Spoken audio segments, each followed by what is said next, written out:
Hello, everybody, and welcome to another Rising Tide Talk.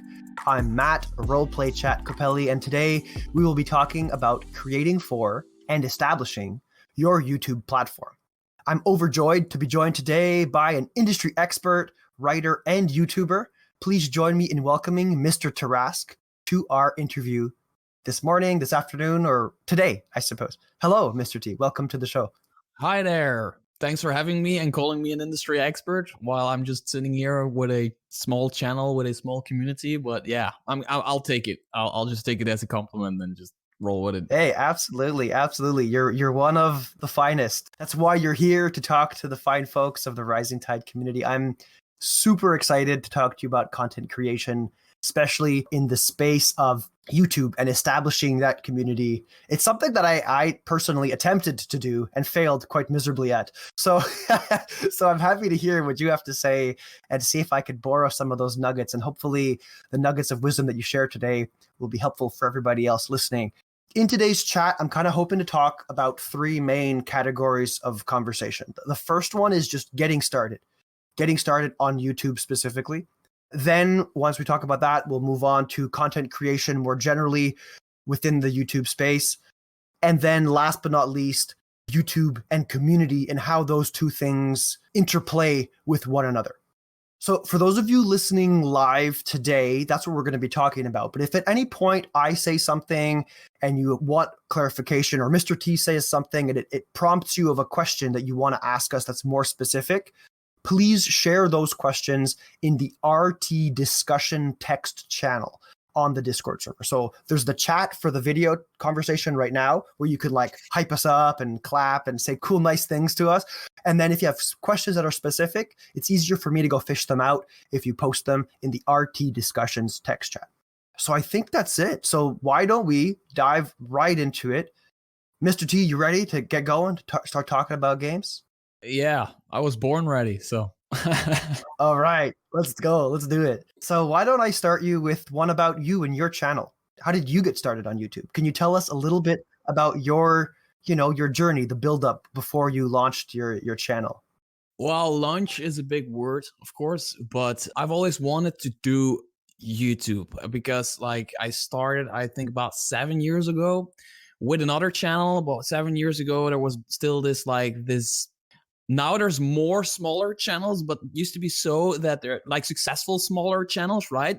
But it used to be so that 10 years ago there were only like the big channels, and then there were just like a few small channels who weren't really like successful or anything. They were interesting enough, but I always wanted to do it. But then I started being really interested in Sea of Thieves, the video game, Xbox exclusive video game. Great game. Yeah, it wasn't released yet at that point. And I just started talking about it on a YouTube channel, and I got some subscribers, and I was just doing like news updates, and then they released a bit of art, and I was doing like the deep dive into the art to see if there were like any spoilers or whatever, that kind of content. Mm-hmm. And I loved what I was doing up until the point, like I was even invited at Gamescom to play with the developers. Got a very cool old video of that, like playing Sea of Thieves with the developers before it went out and everything. Only had like 1,000 subscribers, maybe like 800 or 1,000 subscribers. Neat. But then it released, and the game at release really, really, really sucked. It was so bare bones at release. Right now, it is a really good game. So congratulations to the developers for fixing all that stuff and adding content to it. But I was just bummed out because I played the alpha, but the release was just the same, exactly the same as the alpha, right? So I was just there without some of the bugs, of course, but it was exactly the same. So I was so completely bummed out that I just didn't want to continue. So I planned all these live streams to play with viewers and all that jazz, And then I was just like, I remember in my previous house, my previous studio, so to speak, I was just sitting there, just staring at the wall. And then suddenly I had this idea and I saw it was like this big of a pile, only books, D&D books, and I saw them there, and it was like the 3.5 edition of Scarlet Citadel and the Forge of Fury adventures, great D&D adventures. And I was just like, you know what, I'm gonna try to review those. And I just stood in front of a white wall with my old iPhone, and I just recorded those two, and then I uploaded them at the same time just as a try it, right? I just like, I'm gonna just wing it and try it. And I did like 10-minute videos, maybe 15-minute videos, 2 of them. And I filmed a giveaway where I promised when I got like to 1,000 subscribers, I would give somebody a D&D book of choice, right? I was like, let's try it. Yeah. I went to sleep and the next day I had 600 subscribers. Wow, that's awesome. That's what happened. Yeah, and I posted it on like the D&D 5th edition Facebook, like here's the giveaway. I posted it on other places. I don't even think I had Twitter back then yet. So I posted here and there, and I went to sleep and I woke up, there was just like 500 or 600 subscribers in there. And I was just like, what? Like I made a new channel. I didn't do it with my video gaming channel that already had. It was a new one, yeah. Yeah, it was completely new one. It was just like, wow. And then I knew I had something, at least something going on. Like most people were there for the giveaway, probably. They were like, only 1,000 people. That's chances of winning are pretty high. So let's try it, right? But some people unsubscribed after that. But that was just for me a start point of like just trying to continue doing it. And I was just starting to review the books that I had in my possession. And I'm not lying, when I had 1,000 subscribers, around 1,000 subscribers, I was already getting sent physical D&D books weekly. Like by Kobold Press, by Jetpack 7, by Loresmith, who is in country next to me, so that's pretty easy. So there was a lot of people just like, I had 1,000 subscribers, it's a very small channel, and they started sending me books, and the books were piling up, and I still had like a job, a normal day job. So I was trying to do this. Yeah, it was crazy, but yeah. So it's not really a launch. Like I put some thought in it with the giveaway and everything, but I didn't. I thought, yeah, like 1,000 subscribers, it's gonna take me probably, I don't know, a year, maybe 2 years, maybe 3 years. Who knows? I don't know. So yeah. That's great. No, well, that's fantastic. So there's credit in what you're saying, though, right? You did give it some thought. You did the launch. You had the previous experience from your other channel, the 10, 15-minute videos. I think there's something to be said about all of that. So hopefully we can dissect some of those pieces of advice as we go further down in our chat today. I guess one question for you, though, Mr. T, would be if you were to go back and give yourself pointers, from the future, go back and say, hey, when you do this, something's going to happen. Would there be anything you would tell yourself to kind of get yourself ready or build yourself up prior to starting the D&D channel? Yeah, that's a really hard question because I have yet to figure out the secrets, if there even is one, myself, right? So I just tried and that's the only thing I can say. I tried so many different things, and I'm still often trying new things. And I think that is the most important part about it, because at some point there will be a moment in your YouTube career, if I can so say it, where it becomes a grind. And for me, the main problem that I've gotten with this is now it's not a problem anymore because I figured out how to deal with it mentally, right? But the biggest problem I had like 2 years ago is that at some point your hobby becomes your job, which means that your hobby becomes your job. So that is a very cool thing to be able to say, but it's also, if you're like, now I just told myself, if your hobby ever becomes your job, go find another hobby. Right? Because you need something, and this is the most important thing. You need something in your life that you don't care about if it brings in any financial things, or it just gives you joy, and that's it. And ever since I got that mentality, RPGs in general also have gotten me more joy because I can, yeah, it's weird to explain, but at a certain point, and I think a lot of YouTubers have felt this at a point where, for example, you're talking about dungeon master tips or whatever. At some point, it becomes your job, and you're just sitting there coming up with new tips, and you have a hard time coming up with new tips or whatever. So yeah, that's just something you need to. Everybody who does YouTube or Twitch or whatever is going to have that at some point. Going to feel that at some point, I believe. Yeah, very good advice. I think absolutely, regardless of what it is, in front or behind a camera, whether that's tabletop RPG writing. I know there's a lot of folks in this community who write adventure modules or create maps or record for YouTube or podcasts and things. 100%. Yeah, it's the same. I mean, somebody who paints landscapes has the same problem. I mean, you go paint a landscape, and then you do a cityscape, and then you do a forest, and then you do a mountain, and then you go back to the city, and then you do a forest again and a mountain again, and suddenly you're like, what am I going to do now? And so it's really important you try new things, even though. Like, if you see the list on my channel of like views on my videos, like there's a video with 2,000 views, there's a video with 7,000 views, there's a video 100 views, right? So you need to be willing to step away from that being the prior thing for you, right? So yeah, it becomes a grind. Yeah, it becomes a grind at a certain point, and you cannot escape that. There's no escape. I've talked to a lot of YouTubers, a lot of Twitch streamers, a lot of people who do content creation in general. At some point, it will become a grind, period. And yeah, getting the right mindset is really important. It's easier said than done, but it's really important. Yes, absolutely. Absolutely. That is wonderful advice. And a lot of folks are echoing that sentiment in the chat. So yeah, people saying that it's the same thing for them. They feel that for YouTube. Mm-hmm. It's a grind, very true. And I have to say right now, for me, it's not a grind anymore. Like the last year has been really good for me. Like when the whole Wizard of the Coast thing happened, at first I was pissed off like everybody, but then it made me discover new things. It made me discover the Cypher system. It made me discover board games. I normally always played like Settlers of Catan. That was it, right? I love it, but I've never been into board games as much as other people. But I tried different board games. I tried different card games just because I just wanted to expand. And that took the grind away from always talking about 5th edition. Now I talk about 5th edition. I talk about the Cypher system. I do some like these really small RPGs that I want to talk about every now and then, which takes away from the grind, because I could just sit down, start my day. I'm like, what am I going to talk about today? I really want to talk about the Cypher system. I got some stuff to say. So I just start recording that video. Yeah. It gives you kind of the freedom to explore different nooks of the hobby.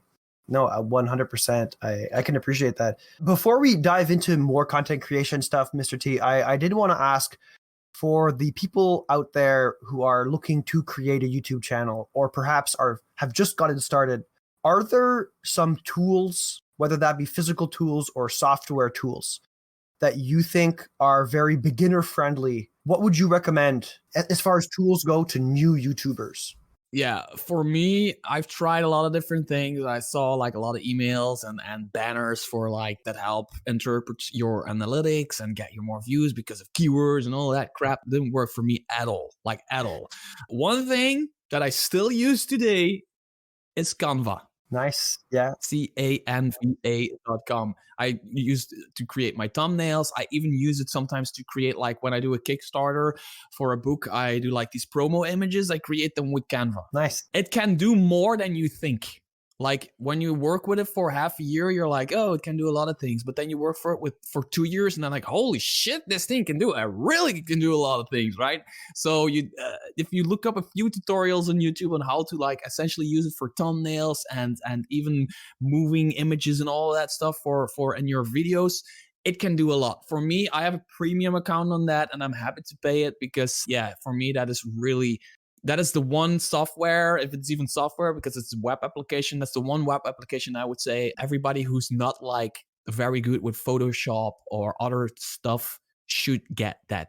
Mm-hmm. There's a free version, which is really good, but you can also just get the premium version to get like images without a background, like PNG images and stuff, high quality. Awesome. So yeah, that's the one thing I would say. But other than that, no.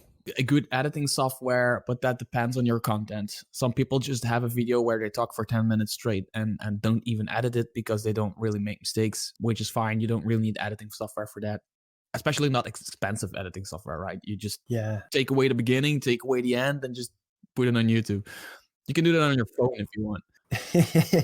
That's great advice. Canva is a very powerful tool. Between that and I think it's called Pixlr. Yeah, I've used those two things like in combination with one another, and I've gotten some neat thumbnails and stuff. Absolutely. Mm-hmm. Cool. All right, so let's get into content creation then. You were saying, some of your videos you've got 7,000 views, and other videos you have 100 views, and I feel like that is something that a lot of people that aren't familiar with creating YouTube content might not think that happens very often. So I'd like for you to talk to us a little bit about the videos that you've released that you found worked well versus the ones that didn't maybe meet your expectation for how they would perform. And kind of, can you help us break down what works on YouTube, if you would?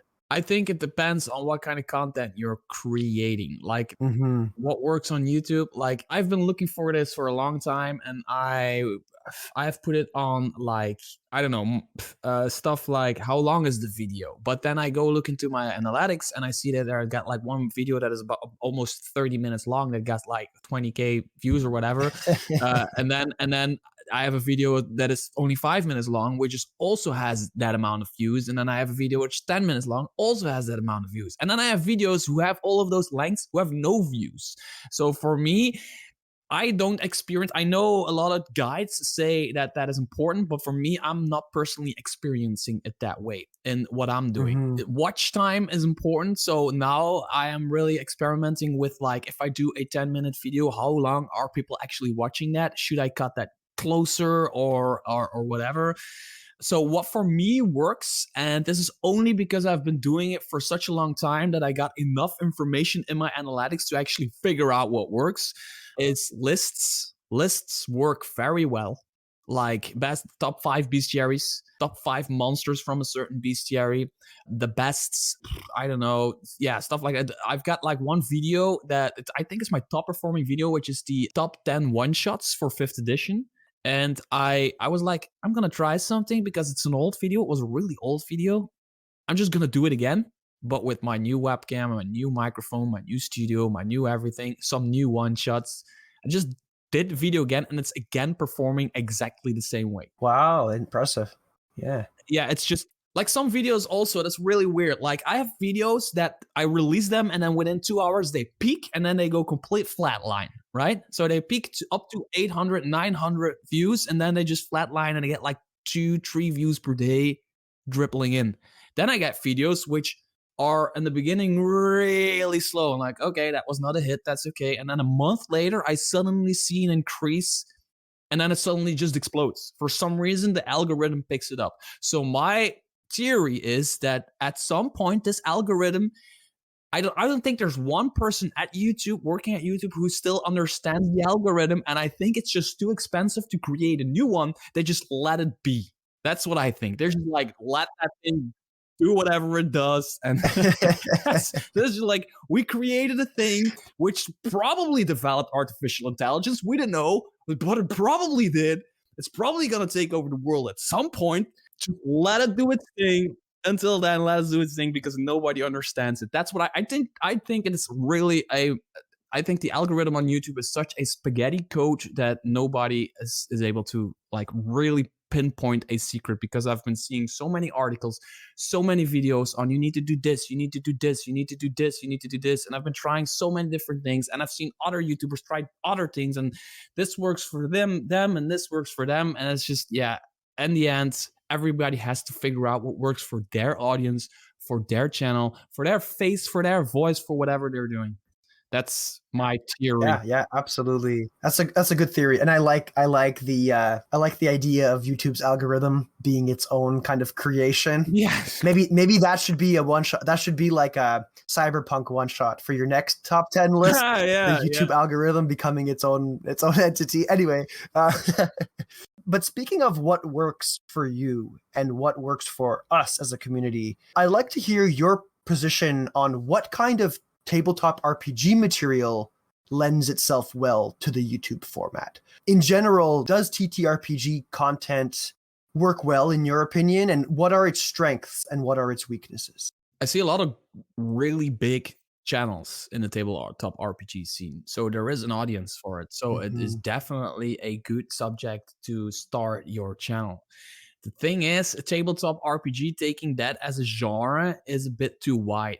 I've been doing reviews. That's what I mainly do. I do some player advice here and I do some other things there, but just because I want to, and some lore videos about certain campaign setting or whatever. But mostly the stuff I do is talk about third-party material. So that's not gonna work in the same way as somebody who talks about, I don't know, Wizards of the Coast material, because Wizards of the Coast has millions of followers. It is a big thing. While third-party content, it's such a niche that I work in. Because it's a niche within a niche within a niche, because you have the niche of the tabletop RPG scene, then you have the niche of most of the books are for game masters, which is like 1/4, maybe 1/5 of the tabletop RPG scene, and then it is only for game masters who allow third-party content, which is again 1/5 of the 1/5. So it's a really small portion of people that are actually potential viewers of my channel. And when you break it down that way, I actually have a pretty successful channel because I don't have the potential audience of millions of people. Sorry, not to interrupt you. You're doing a wonderful job. You have a very successful channel. I wanted to interrupt you to say that, but please keep going. So yeah, you have a piece of the pie. Yeah, and I don't have those millions of, maybe I'm saying millions, could also be hundreds of thousands, I don't know. I've not been counting them or whatever, of followers, potential followers. So I think the most important part is creating a sense of community. Like, not only creating a sense of community, because that's what the big companies does. That's like Apple does with their iPhones. Like, oh, iPhone, and everybody feels like connected because they have an iPhone. I mean, actual community, actually talking to people on Discord and being there for them because you like doing that. I completely forgot what the question was, but I just started going on a rant there. So. Yeah, no, I think you answered it quite well. It was, what are the strengths and weaknesses, I guess, of using tabletop RPG content as a YouTube channel. And I like how you said focus on something, right? Because it can be tempting to just say, I'm a tabletop RPG channel. Yeah, that's what I'm going to talk about, is all the things related to tabletop RPGs. But like you're saying, it's better to find a niche, I think, is what you were. I don't want to put words in your mouth, but it sounds like you're saying it's better to find something that's specific. Yeah, for me at least, that worked, because that also gives me the opportunity, like on my Discord, I know that everybody on my Discord is there because they like third-party content. While when I go on and who are mostly Kobold Press fans and Jetpack 7 fans and Loresmith fans and JVC Perry fans and whatever fans, but when I go on a more general tabletop RPG Discord channel, I meet a lot of people that like tabletop RPGs but don't necessarily like the same content within that tabletop RPG. Mm-hmm. So bringing those people together is not only very fulfilling as a person, just bringing people together with the same passion for something is just feels great. And when you feel great, you can make great content. That's basically my mindset. Absolutely. So I put fun in the first place in everything that I do in life, and that gave me the chance to do what I do with it. Which, yeah, that's a weird sentence, I know, but you know what I mean. Yeah, absolutely. We know what you're saying. No, yeah, community is key, and I mean that's why this TTRPG Rising Tide community is such a wonderful place, because we get to have conversations like this, like you're saying, because people here care. Before people care about a channel, though, they usually get attracted to it by, I think, promotions. Thumbnails are big. So why don't I take a minute to talk to you about thumbnail creation? I know that thumbnails in the YouTube context are important. Like they're quite important. Do you mind telling us a little bit about why that is and what people can do? Like, what have been your successful thumbnails in your opinion, and what about them makes them successful? I've been struggling with thumbnails for so long. It is absolutely crazy. I've been doing all kinds of different thumbnails with big texts, 3 words, 2 words, my face on it, my face not on it, blah, blah, blah, all that stuff. And then I saw an article somewhere on the deep parts of the internet, I don't know, where if a person's face is on a billboard or a thumbnail or whatever, and they have a positive emotion on their face, so they're laughing or they're I don't know, something like that, or they're wondering about something, whatever, and they have pretty big eyes. I know it sounds weird. So this article essentially gave like the math behind how that works and how people are drawn to that. I would not be able to find the article today, but I read it. And it was I'm like a big fan of math and science. So when something is proven, I really want to like test if it's really proven, right? Yes, yes. I'm a science buff, science geek. So I just started putting my face on thumbnails, which I already did, but I started using those rules, so to speak, of putting my face like the thumbnails were like in this pose.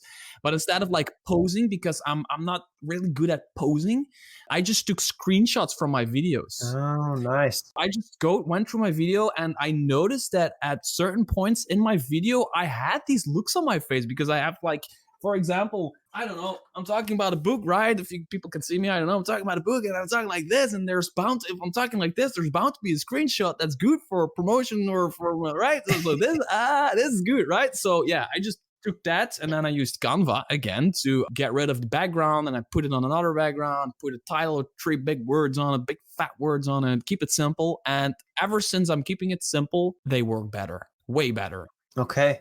None of these like long, lots of text, just 2-3 words, make it nice and clear. I like that. Yeah. I feel like 3 words, like just a statement or a question, and that's another thing. Like asking a question in your thumbnail and kind of answering it, but not fully in your title. That works really good. Nice. Yeah. Yeah, that works really good for me, and also recognizability. I've noticed works really good for me. I now have the background that you see here. It's like a physical studio, right? It's not like green screen or whatever. I just have a picture of it, like without me, like this, right? And I blur that picture, and then I put my own backgroundless picture on top of that, which makes me not blurred, but the background blurred, but still not enough blurred so that people see that it's me sitting in that studio. And ever since I'm doing that, it becomes recognizable. Like Mr. T, I become a brand, right? In a way. Mm-hmm.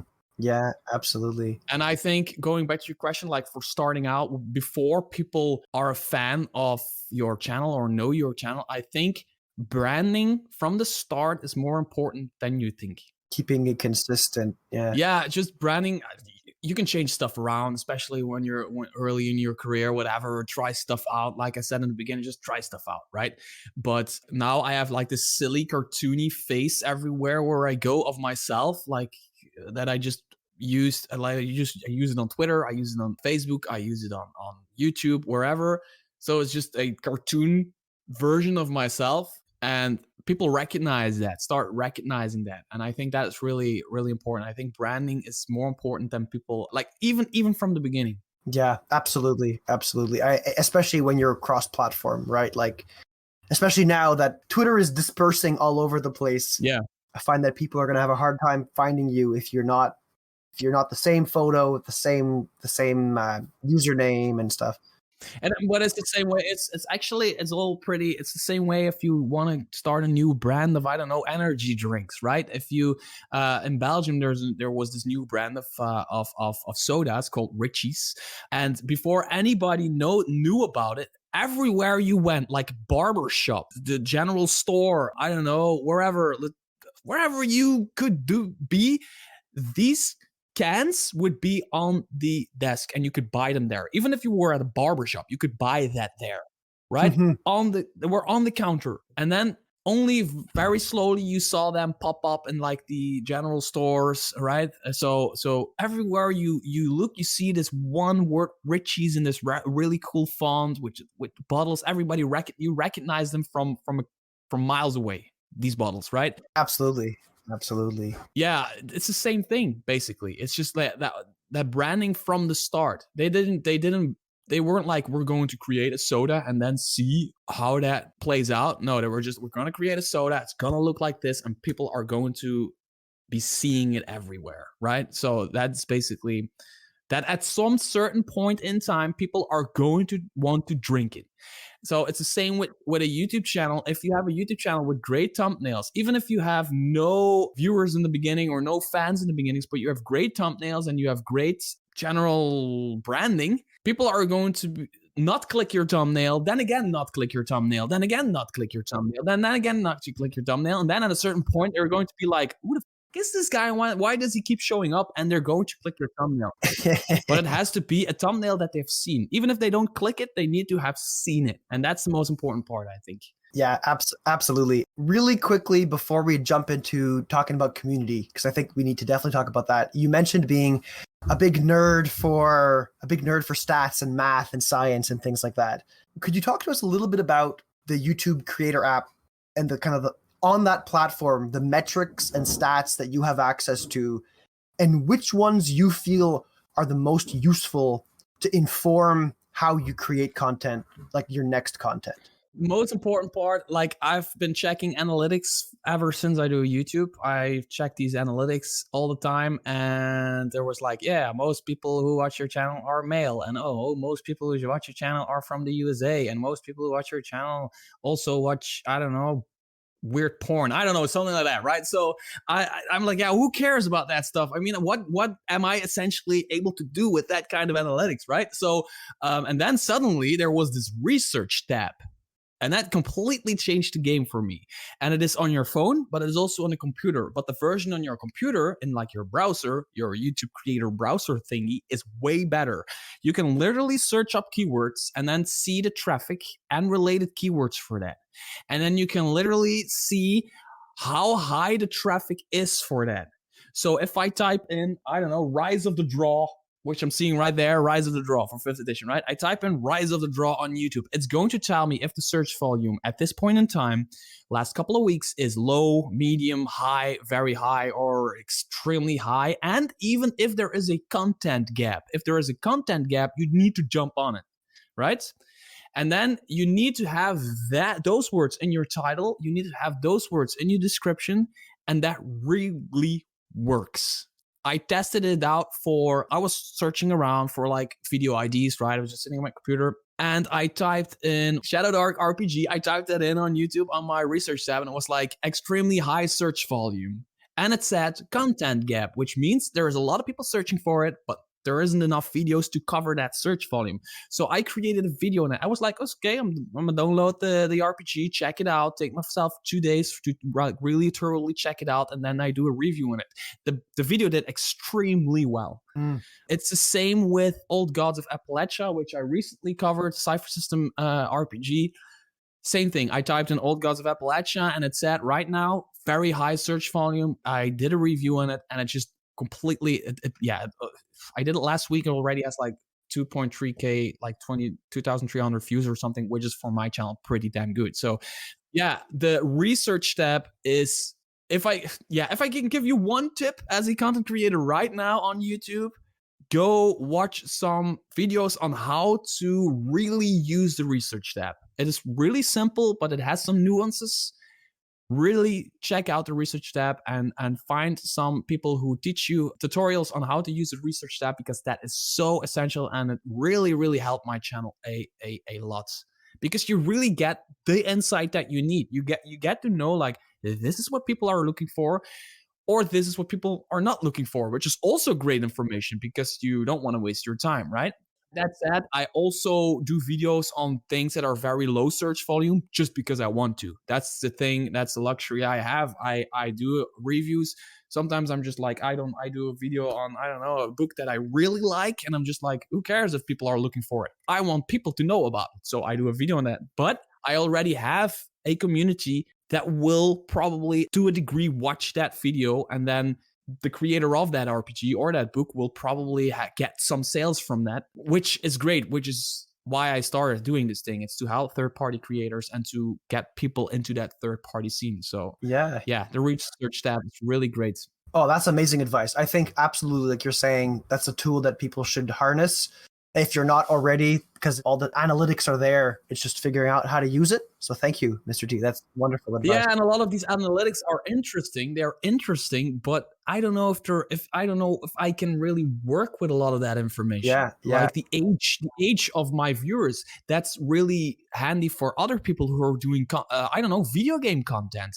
If you know the age of your viewers to be between 16 and 20 years old, you're going to be talking about different games in order to get views than when you are looking at people who are 40 plus. Totally. Right? So because they like different games, it's different. Like with movies, with anything, with clothing, with anything, those metrics matter. But for tabletop RPGs, I I myself haven't found like the analytic thing that really helps me until I found the research tab. I was like, wait, what's this? Is this new? And then I looked it up and it was pretty new back then. And I was like, yeah, I'm going to figure out how this works and try it out. It takes some trial and error like anything. So don't expect this to be the next secret thing. It takes trial and error. Sometimes it says really high search volume and it just doesn't work, which is also cool because that just means that other people are also covering it and you're just drowning in the masses of it. But yeah, absolutely. Cool. Well, you talked a little bit about community too there, Mr. T, and how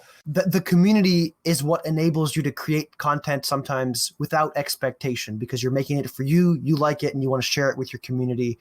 Can you talk to us a little bit about the tabletop RPG community within YouTube? I know the tabletop RPG community differs from platform to platform. You know, the X TTRPG community versus the TikTok TTRPG community are two very different places. Can you tell us what the YouTube TTRPG community is like, or at the very least, tell us about your community and what it's like? Yeah, that's a question I get asked a lot, and there is a bit of a nuance there because I personally don't see the negativity as much as other people, even on Twitter, X, right? X, like there's a lot of people I see like, why is everybody bitching about this and fuck you and fuck you too and stuff, and I'm like, where are people? I don't see people complaining. My wall is full of people being positive about all kinds of stuff. Every now and then there's like this rotten apple, right? But I don't know, maybe it's just because I'm a really positive guy that, I don't know, the algorithm gives me positive vibes. I don't know. And it's the same on YouTube. 99.9% of my comments are positive comments, or at the worst, critique that is rightful critique, right? So which is welcome, by the way. So on my channel I know everybody is kind of like says this, and I don't want to sound cliche, but I really have a really good community. Like, objectively speaking, go to my videos, check my comments. I never delete comments. I cannot remember. Maybe I've deleted in my entire YouTube thing 1 or 2 comments. That's wonderful. I never delete comments. They're all like, hey, thanks for talking about this, or yeah, this is great, and oh, thanks, stuff like that. And oh, I didn't know this existed, and how do you think? And they're asking me questions, and I'm answering their questions, which means they then drop into my Discord because they're like, oh, this guy is actually replying to what we're asking. So yeah, for me, the RPG scene is really has a positive vibe, at least on my channel. It has a really positive vibe. But when I go to other people's channels, I see also a lot of negativity there, also towards the YouTubers themselves. But one reason Get Up wants to now go and make negative comments on my YouTube channel. Yeah. Get Up, if they're from you, I'm going to delete them. I'm not even going to read them, I'm going to delete them. Just kidding. So what was I saying? I was saying something. Now I completely lost track. You were talking about, you have your comments, they're generally positive, you comment on them right away, like you respond, which I think is a cycle of positive energy to foster community also. Oh yeah. One thing that I started doing at the beginning of my channel is I told my viewers, I said, like, I'm only doing positive reviews. That doesn't mean I like everything. That just means that I only talk about the stuff that I like.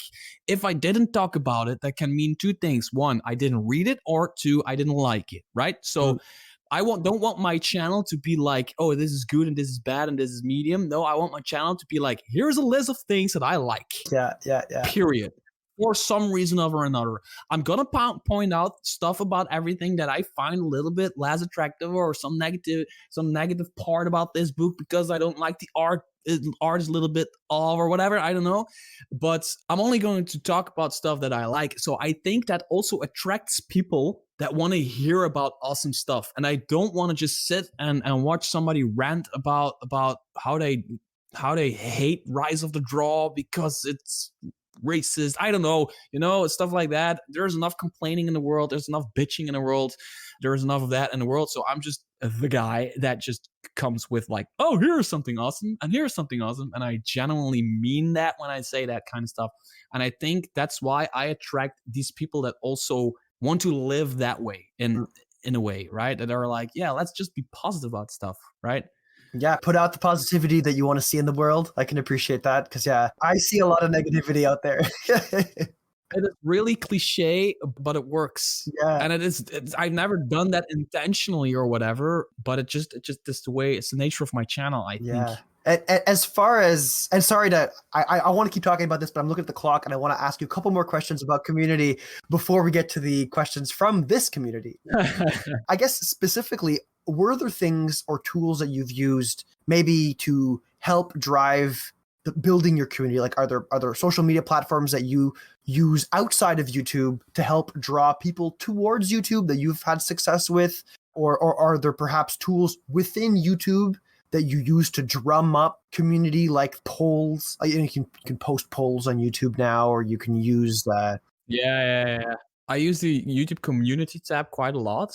Okay. Which helps bring people in that haven't heard about your channel. But I also, for me, it's mainly Twitter, just using the D&D 5e, and tabletop RPG hashtag. But other than that, Facebook helps for me a lot if you can find the right groups. Because at the beginning of my channel, I posted in that very big 5th edition D&D group. Yeah, the like millions of people on it. But yeah, at a certain point, people just started like bitching about everything, and I was like, yeah, I'm not gonna post in there anymore. I don't care about that anymore because I don't care about negativity. I don't even want to fight it. I'm just like, okay, you do you. I'm gonna go over there, right?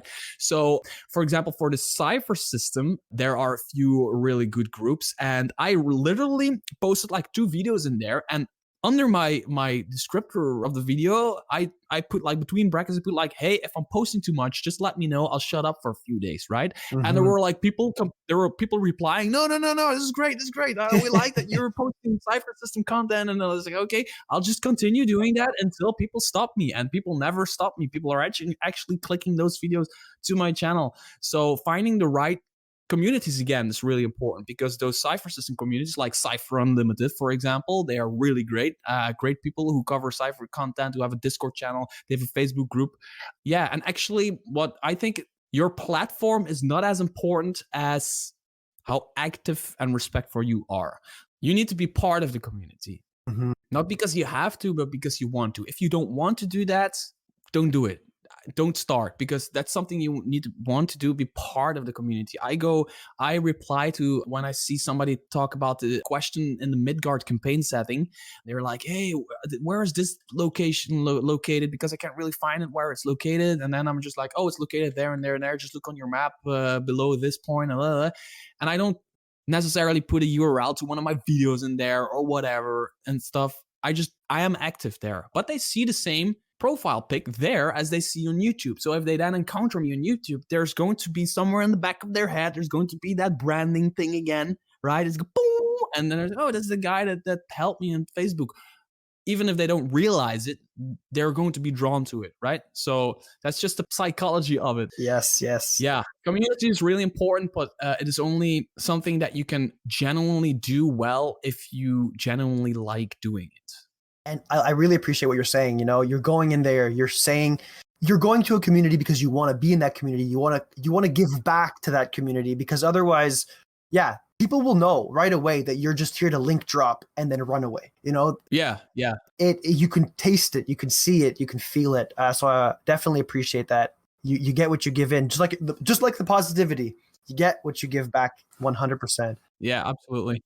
And it is a long process building up that trust with people. It is a really long. It takes years and years and years. But start today, and you'll turn 40 once at a certain point, and then you'll be glad that you started when you were 30, right? So just do it. 100%. Yeah, and you make genuine connections that way too, right? You make genuine connections. Yeah, absolutely. I got, like, in my community on my Discord channel, there's people I know personally. Just by, like, I know a lot of people that I've been talking to and chatting with like for years, just because I do my YouTube channel, which is, yeah, it's great. Yeah, it's wonderful. So now we're going to shuffle on over to the questions that we got in the RT discussions text chat. And I'm going to kind of go through the questions that some of the members of this community have been posting for you, Mr. T. Yes. The first question, is Canva similar to Photoshop by Demille? Yeah, Mr. T, do you mind telling us a little bit about what Canva as a tool does so well? It's basically Photoshop for stupid people like me. And me too. Yeah. It can do a lot of things. It can do really a lot of things, but you need to look up some tutorials. And once you get a hang of it, it's really, really, really easy. It's not like Photoshop can be overwhelming, right? Because that's a piece of software that real professionals use. And when you start your YouTube channel, you're not a real professional. You're just a person behind a computer just doing a thing, right? So and that's okay. It's perfectly okay. But I've been using Canva for so long that I just know the ins and outs now, and I just know a lot of stuff about it. I'm not saying that I can make stuff that is as good as some people can on Photoshop at all. I mean, Photoshop is like the summit of photo editing. But Canva, really, for people who know nothing about that kind of stuff, it worked for me. I mean, I made banners for it for my Kickstarter campaigns, and they succeeded. So I mean, it works, and if it works, it works. That's it. Yeah, you even now they're constantly adding features to it. You can now like have a book that's on a table that you can put on Canva, and then you drag your own cover on it, so it looks like it's your book that is already printed that's on the coffee table, right? So it's a mock-up. You can just create mock-ups with it and stuff now. So yeah, it's just a great tool. It's just Canva, canva.com, and you just make a free account, try it out. Yeah, no, it's useful. But watch tutorial. Totally. For Next, we have a question from Frock. I think I'm pronouncing that right. Do you try new things on your established channel, or do you create a new channel? I try new things all the time on my established channel. Cool. Yeah, I am the type of person, I like to get hurt. Like, I love failing. And I know that sounds like a motivational speech and sounds like a person on a stage with a microphone like, you hate to fail in order to succeed. No, I genuinely do. I like failing at stuff in order to get better. That's why, for example, I do aggressive inline skating. If you don't know what that is like inline skating but on a skate park, right? So like skateboarding then with inline skates. I hurt myself on a weekly basis. I abuse my body on a weekly basis. It's the same thing. I get hurt, I get back up, and I try it again, or I try it just somewhat differently. And it's the same thing on my channel. Like I've done an actual play on my channel once or twice. Didn't work out, but I'm gonna try again at a certain point because I wanted to work out, and I just want to figure out. Like, by it failing, people will comment. If you ask people like, what can we improve? They will come with like 10 things that don't make sense, but there might be like one thing that you're like, okay, maybe if I do that might just work, right? I think taking your community and then doing something on a different channel, it's just you're tearing stuff up. Now, if I want to do suddenly, I want to review, I don't know, I want to review car wheels or whatever, car tires. Yeah, I'm gonna create a new channel. Yes. As long as it's in the same broad scene, I will just try it out on this channel. Yeah, that's smart. Absolutely. Good call. I mean, yeah, like if you were going to start reviewing skates, inline skates or something. Yeah, just inline skates. Like, oh, this is great. We have another question here from the OKSDM or Dennis. Dennis asks, for the quintessential guide to monster encounters, I assume you pull from your YouTube audience for the Kickstarter. Where else do you have a dedicated audience, and how did you expand into those other places? Yes, I pulled from my YouTube channel, I pulled from Wally DM's YouTube channel, and I pulled from Dungeon Dad's YouTube channel because we're working on this together. So there's like some people working together on a book. And so I did a Kickstarter before that where I did an adventure called Isle of the Dreaded Accursed, based on the Dreaded Accursed Bestiary by Nord Games. And I did two things very smartly from business standpoint. So I'm just gonna be a businessman for like a few seconds now, right? So what I did was I had JVC Perry as a co-writer for that adventure, who has a big group of people who support him. Who are like, oh, if it's written by JVC Perry, I'll buy it. I don't care what it is, I'll buy it. And it was based on the Bestiary by Nord Games, who had like thousands of people who knew about the Bestiary. So the adventure has monsters from that Bestiary. So I pulled there from Nord Games community. I pulled from JVC Perry's community into my first Kickstarter. It succeeded. I had these group of people who then became part of, it's kind of like the snowball effect where, let's say 1,000 people back me, right? So all those 1,000 people will hear about my second Kickstarter campaign because I just need to click a button and then they all get an email, Mm-hmm. right? So those 1,000, maybe 500 back again, and there's 1,000 new people. Now you have 1,500 people, and then the third Kickstarter you have 3,000 people, and that's how you kind of build up that. It's not as much as a community; it's more like a customer base or whatever. But it is, yeah, it is something that worked really well for me. Because I was a small channel and I had a small community, but I had this dream to really create good adventures and good books and good content.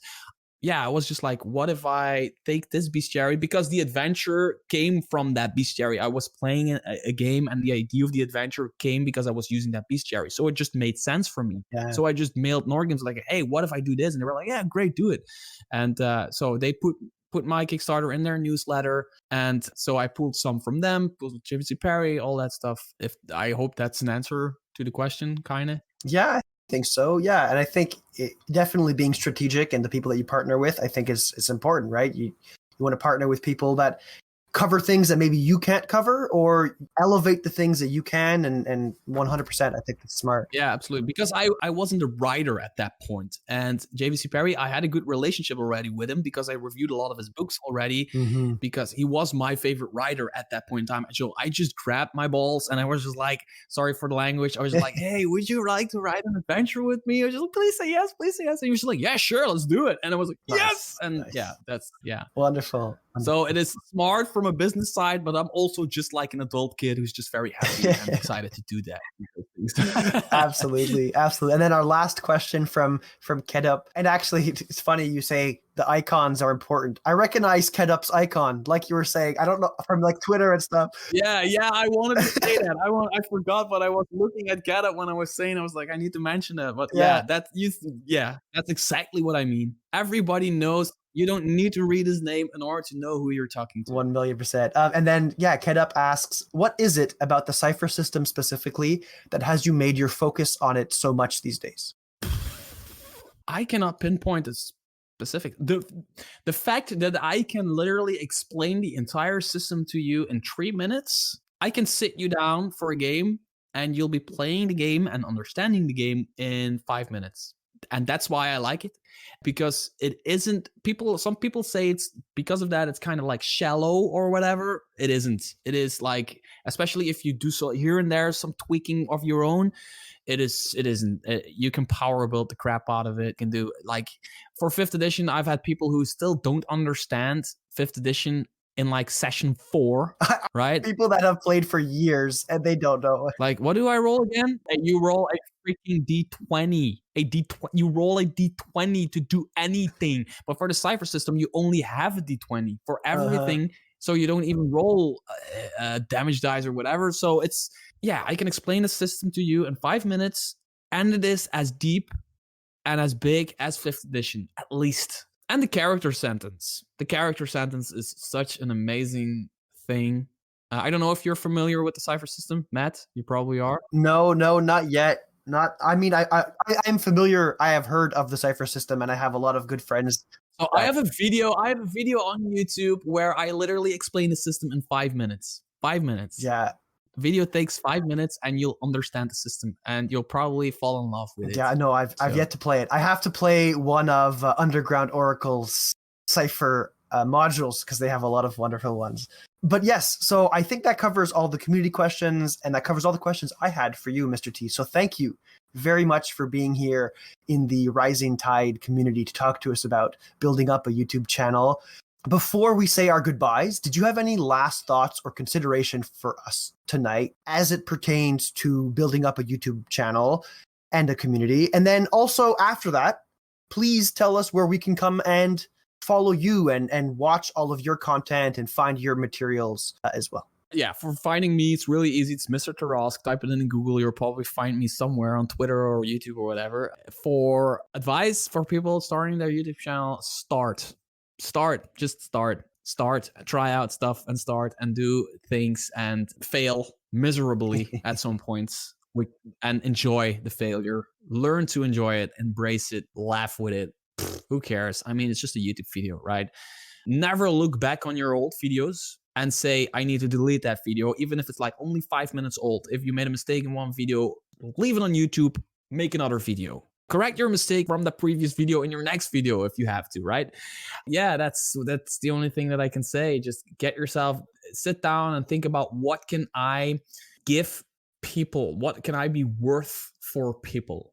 That's about it. I think I really, by the way, enjoyed this chat. I think it's really cool to talk about this because I generally don't talk about this subject. People always interview me about RPGs and about that kind of stuff, right? But they don't interview me about like, hey, you have a YouTube platform and how are you doing that? Which is really great to like dissect it while just chatting. Yeah, man. Yeah. So thank you for having me. Absolutely, it was great.